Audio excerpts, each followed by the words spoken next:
Baik, bismillahirrahmanirrahim. Assalamualaikum warahmatullahi wabarakatuh.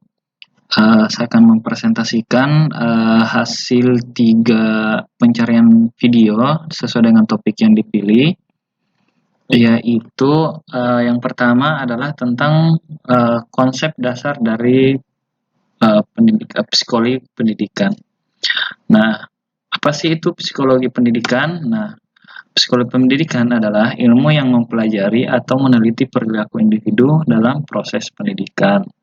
Nah, yang berikutnya, tugas kita sebagai guru dan hubungannya dalam pembelajaran adalah, yang dimaksud dengan pembelajaran adalah proses perubahan perilaku dalam adegan pendidikan atau bagaimana membelajarkan individu. Jadi, fungsi kita sebagai guru atau dalam proses pembelajaran adalah bagaimana bisa merubah perilaku dari peserta didik kita itu. Bagaimana bisa mencapai pendidikan yang efektif? Ada 3 poin. Yang pertama adalah memahami konsep perubahan perilaku terutama pada peserta didik kita, bagaimana dari sikap, perilaku, dan segala macam, karena setiap peserta didik memiliki karakteristik yang berbeda.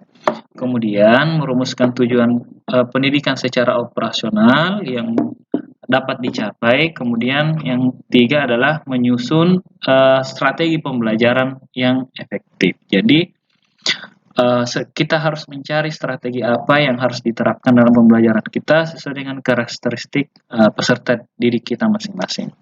Topik yang kedua adalah identifikasi anak berkebutuhan khusus atau ABK. Yang pertama, apa itu sih identifikasi? Nah, identifikasi adalah sebuah proses untuk mengenali ciri-ciri atau tanda-tanda sesuatu benda atau mengenali seseorang. Jadi, dengan kata lain, untuk anak berkebutuhan khusus, mengidentifikasi kemampuan artinya adalah mengidentifikasi kemampuannya, keterbatasan, dan kebutuhan anak tersebut. Mengidentifikasi dalam hal ini berarti mengenali kemampuan awal anak berkebutuhan khusus, keterbatasannya, dan kebutuhannya.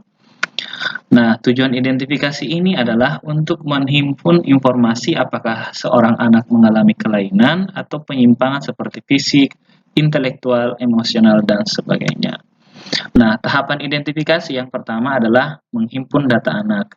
Yang kedua adalah menganalisis dan mengklasifikasikannya, mengelompokkannya sesuai dengan kebutuhan tiap-tiap anak atau penyimpangan yang terjadi. Kemudian menyusun data hasil identifikasi, membahas kasus-kasus berdasarkan data hasil identifikasi, melaporkan hasil identifikasi, kemudian melakukan tindak lanjut dari hasil identifikasi tersebut.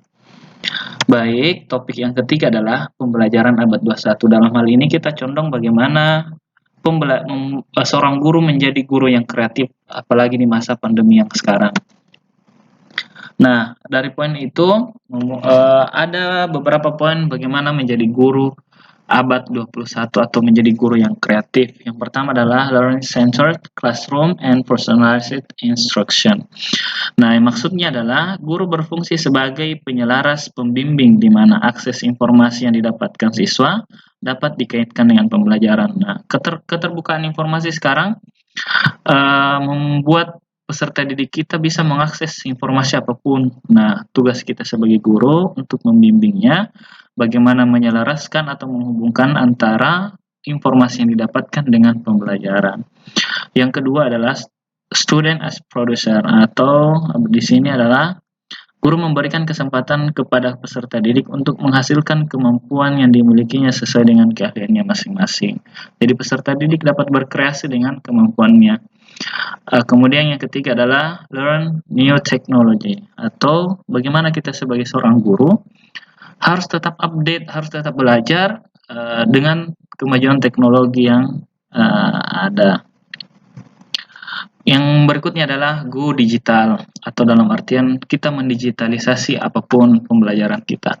Kalau sebelumnya kita pernah mendengar go green, di mana kita harus mengurangi penebangan pohon, dalam hal ini adalah penggunaan kertas. Nah, inilah maksud dari go digital, bagaimana pembelajaran kita didigitalisasi, tidak lagi menggunakan kertas. Nah, karakteristik yang kelima adalah be smart, use smartphone, atau bagaimana kita bijak dalam menggunakan smartphone atau teknologi kita.